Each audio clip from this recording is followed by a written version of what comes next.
আসসালামু আলাইকুম। কিছুদিন যাবত আমি ভাবতেছি যে আমি একটি হাঁসের ফার্ম করব। তার জন্য আমরা আজকে এই গাছগুলো সব কাটছি। আর ভাই আমরা একটা দুইটা গাছ কাটিনি, আমরা গাছ কেটেছি অনেকগুলো। তা আপনারা ভিডিওতে দেখতে পারবেন। এখন যাই হোক, আমি গাছ কাটতেছিলাম। গাছ কাটতে কাটতে এই গাছগুলো অনেক কষ ছিল। এই গাছগুলো গেউ গাছ থাকার কারণে এই গাছগুলো অনেক কষ, যার কারণে আমি সাবধান হয়ে এই গাছগুলো কাটতেছিলাম।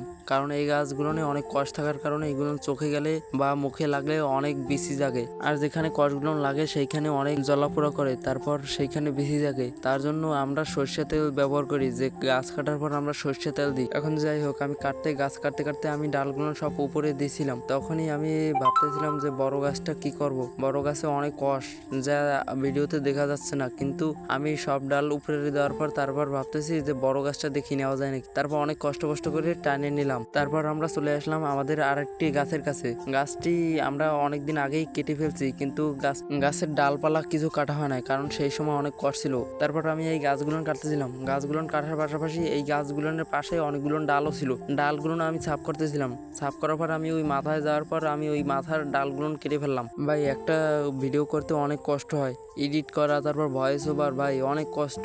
আপনারা যদি একটি শেয়ার করেন, তারপর একটি সাবস্ক্রাইব করেন ভাই, তাহলে আমাদের কন্টেন্ট ক্রিয়েটরের অনেক আগ্রহ জেগে যায়। আর ভাই আমরা তো এত বড় সেলিব্রিটিও না যে আমাদের ভিডিও ভাইরাল করবেন বা আমাদের ভিডিওগুলো ফর ইউতে নিয়ে যাবেন। আমরা হচ্ছে ছোট কন্টেন্ট ক্রিয়েটর, আমাদের ভিডিও অল্প কজন দেখলেই হবে। আর একটি কথা আছে না ভাই, ছেঁড়া খাতায় ঘুমায় লাখ টাকার স্বপ্ন, ভাই এই স্বপ্নগুলো ভাই থাকা ভালো না, গরিবের আবার স্বপ্ন ভাই।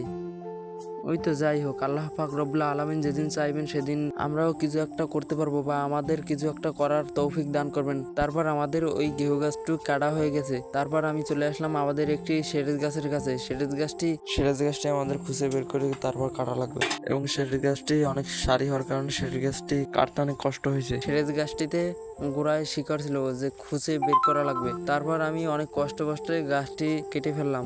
কেটে ফেলার পর তারপর তার ডালপালা সব কাটতে থাকলাম, কারণ গাছটি মোটামুটি খারাপ না, কিন্তু লোকজন না থাকার কারণে আমি একলা জাগাতে পারবো না। তার জন্য গাছটি আমি ডালগুলো কেটে ফেললাম। ডালগুলো কেটে তারপর, আর সেচ গাছটিতে অনেক প্রকার ডাই ছিল। তার কারণ হচ্ছে অনেক ডাল মরে যাওয়ার কারণে ওই ডালের ভিতর ডাইয়ে বাসা বাঁধে, ডাইয়ে ওই গাছের ভিতর বা ওই মরা ডালের ভিতর ডাইয়ে থাকে। তারপর আমি কেটে ফেললাম। কেটে ফেলার পর তারপর আমার গায়ে প্রায় ডালগুলো পড়া দিয়েছিল। তারপর আমি ভয় পেয়ে দৌড় দিলাম। এখন যাই হোক, আল্লাহ পাকের কাছে লক্ষ লক্ষ কোটি কোটি শুকরিয়া আদায় করি, যেন আল্লাহ পাক আমাদেরকে যেন হালাল রিজিকের ব্যবস্থা করে দেন। আর ভাই কোনো কিছু করতে গেলে নিজেরই কাজ করা লাগে। তার কারণ হচ্ছে কতদিন আপনি টাকা দিয়ে কাজ করতে পারবেন বা আপনার ইনভেস্ট কত আছে ভাই। আর একটি সত্যি কথা বলতে গেলে ভাই, আমার ইনভেস্ট খুব সীমিত। আর আমি একটা কথা সবসময় মাথায় রাখি, যে কোনো মানুষ এক লাফে তাল গাছের মাথায় উঠতে পারে না, কারণ তাল গাছের মাথায় উঠতে গেলে আস্তে আস্তে গোড়া থেকে বেয়ে ওঠা লাগে। তারপর আমি এই কথা মাথায় রেখে তারপর ছোটখাটো